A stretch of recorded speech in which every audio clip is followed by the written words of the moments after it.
Hello everyone, welcome to our channel science of life. कैसे हैं आप सब? I hope you are doing very well with your studies.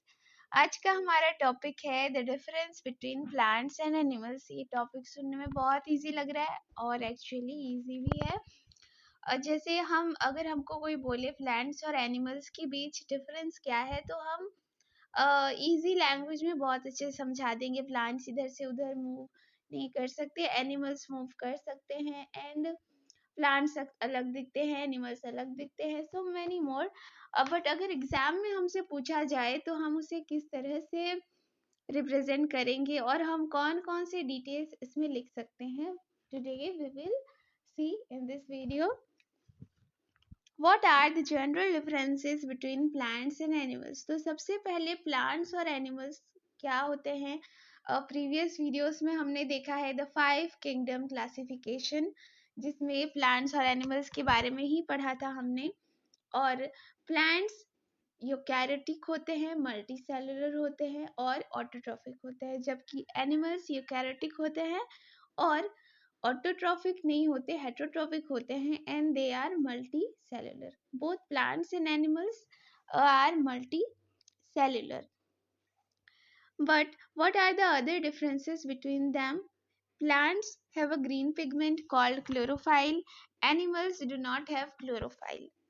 तो कुछ जो एनिमल्स होते हैं, जैसे कि कुछ आप सी एनिमल्स को देखिए, कोरल्स, उस तरह के कुछ जो एनिमल्स होते हैं, दे आर इमूवेबल। वो एक ही जगह पर फिक्स होते हैं, तो आप उन्हें ये नहीं बोल सकते कि वो प्लांट्स हैं, वो एक ही जगह पर फिक्स होंगे, but they show their body movements.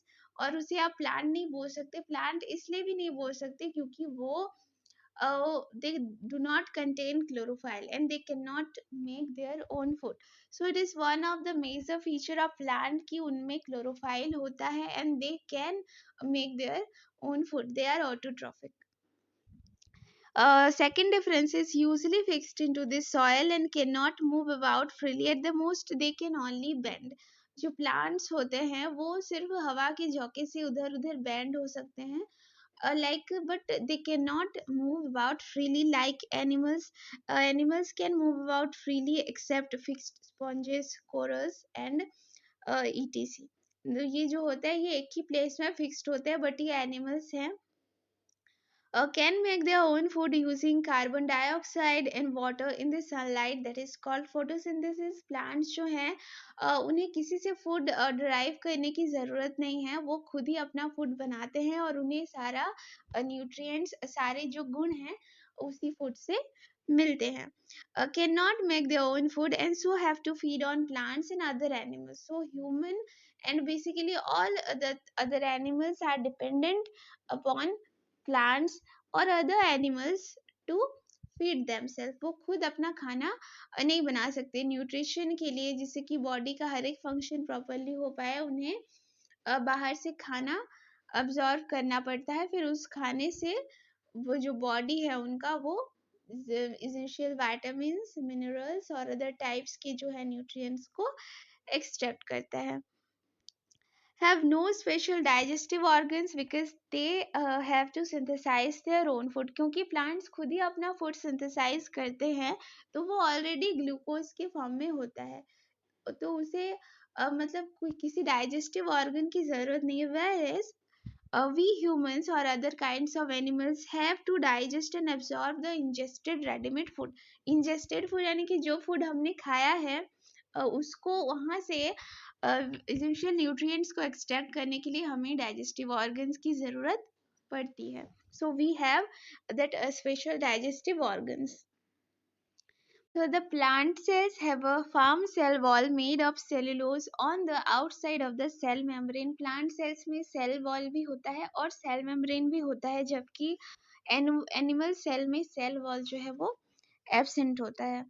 Plant cells usually have large vacuoles containing sap. Animal cells have no vacuoles. If present, they are small and temporary, concerned with excretion of secretion. यानी कि plant cells में जो होता है large vacuoles होते हैं, जिससे कि वो कार्बन डाइऑक्साइड हो गया उसको ये सबको वो इनटेक करते हैं, जबकि एनिमल सेल्स में लार्ज वैक्यूल्स नहीं रहते हैं और जो होते हैं वो स्मॉल रहते हैं and those are temporary. Plant cells have relatively a low level of organism with only two organ systems, root and shoot system. System होता है जो जमीन के नीचे का हिस्सा होता है एंड शूट इज जो जमीन के ऊपर का हिस्सा होता है, और ये दोनों सिस्टम ही जो है प्लांट बॉडी को कंप्राइज करते हैं. जबकि animals have which have a high level of organism with definite organ systems, हमारे जो बॉडी में और दूसरे एनिमल्स के बॉडी में भी डाइजेस्टिव, रेस्पिरेटरी, रिप्रोडक्टिव सिस्टम ये सारे होते हैं और ये हाई लेवल ऑफ ऑर्गेनाइजेशन होता है. जैसे कि यहाँ पर हमने एक पॉइंट पढ़ा था कि यहाँ पर डाइजेस्टिव ऑर्गन की ज़रूरत ही नहीं है प्लांट सेल को, so they have no digestive system, जबकि ह्यूमंस को ज़रूरत है. तो उसी तरह से प्लांट बॉडी में ज़्यादा high level of organization of body system की ज़रूरत नहीं पड़ती. Keep growing throughout life indeterminate growth. आप किसी बहुत बड़े बड़े ट्री को देखोगे, पीपल ट्री को देखोगे, they are 1000 years ago old, तो ये अपने लाइफ टाइम में ग्रोथ करते ही रहते हैं. And whereas in animals, growth stops after a definite body shape and size are established, all the body cells are replaced from time to time determinate growth. तो हमारे animal cell में क्या होता है कि जो ग्रोथ है वो खत्म हो जाता है. यस, फैट वो बढ़ता घटता रहता है, but fat is not concern with growth. हमारे बॉडी का जो शेप है, जो साइज है, हमारे बोन्स का जो हमारे बोन्स का जो ग्रोथ है, that is like determinate for a period of time, और वो हमेशा के लिए कोई इंसान 25 साल का हो जाए, 30 साल का हो जाए, फिर भी उसका बॉडी ग्रोथ होता रहे, ऐसा नहीं होता. बट प्लांट के केस में ऐसा होता है. Growth confined to apices of root and shoot localised growth.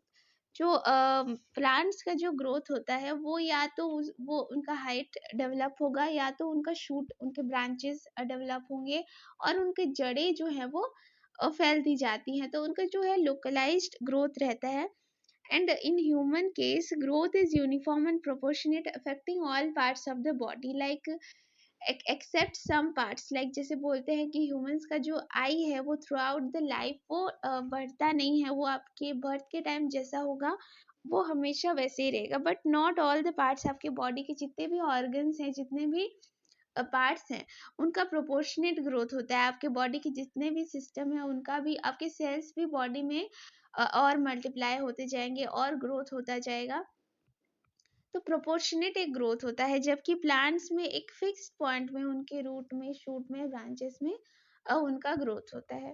Their bodies are of spreading type in order to have large surfaces for absorption of gases, water, and sunlight. Have compact animal cells have compact bodies in order to be able to move. Animals का जो होता है उनका body, क्योंकि animals को move करना है, सो उनका स्प्रेडिंग बॉडी नहीं हो सकता. बट प्लांट्स का जो बॉडी है वो, उनका जो रूट है वो स्प्रेड करता रहता है, and every part of their body is spreading. पर ह्यूमंस के केस में या फिर किसी भी एनिमल के केस में आप ऐसा नहीं देखोगे कि उनका पैर जो है बढ़ता जा रहा है, उनका हाथ जो है वो, उनका विड्थ बढ़ता जा रहा है. They respond slowly to external stimuli such as light, gravity, touch, and we animals respond quickly to external stimuli. So these were some of the differences between plants and animals.